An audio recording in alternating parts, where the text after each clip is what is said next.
Kindred Kind, individuals with great affinity to the Leylines, able to form strong covenants with the legendary heroes of the past, tapping into their powers and memories.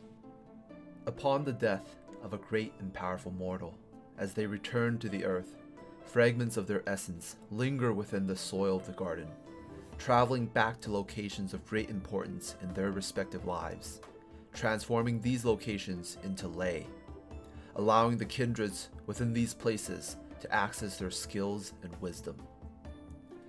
The overflowing energies within the ley burst out, forming river-like links known as the Leylines. These Leylines stretch out for miles, branching off and interconnecting with one another. Through the Leylines, the Kindred Kind are able to retain access to the ley miles away from their origin. Covenants and trials. The ultimate bond between kindred and hero.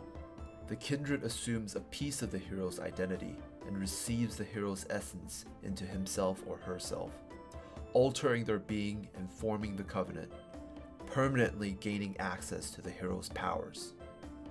The key requirement for completing the ritual involves the kindred submerging himself or herself within the swirling pool of magics at the very center of the ley, deep within the ground.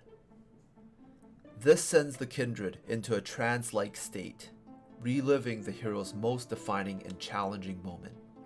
They must face the hero's greatest trial and overcome it with courage and heroism. If the kindred were to fail, a piece of his or her memory would be lost in the pool. The only known method of recovery would be to take the challenge again and complete the covenant. If successful, the kindred re-emerges forever changed. He or she now has become a reflection of the hero's valor, nobility, and might. A heroic envoy. Years after the emergence of the first kindred kind, the governing powers of the largest nations devoted much of their resources into studying and enhancing the kindred's powers.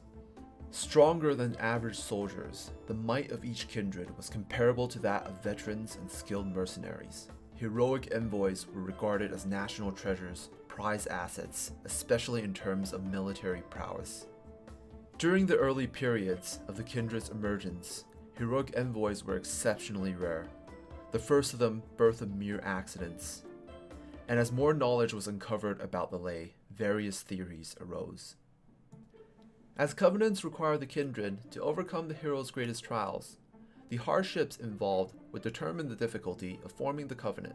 Thus, each ley and their respective heroes can be assigned a class of difficulty. In theory, heroic envoys can be much more easily created by attempting to form covenants with heroes whose trials are assigned with a lower class of difficulty.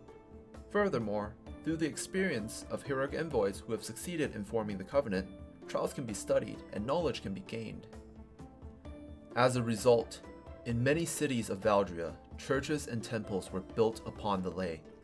Artifacts, items, and anything of significance relating to the heroes were brought here. These temples worship the heroes as saints and allow the kindred kind to learn about the hero, train in their skills, and prepare them for the trial. In Morin, the youngest kindred kind will seek out a master, an experienced heroic envoy who has faced trials of their own, mastered their powers, and willing to pass their knowledge down to the young. Often these masters may be in locations where the Leylines can reach, allowing their disciples to train and practice. And when the young are ready, set out on a pilgrimage to the center of the ley.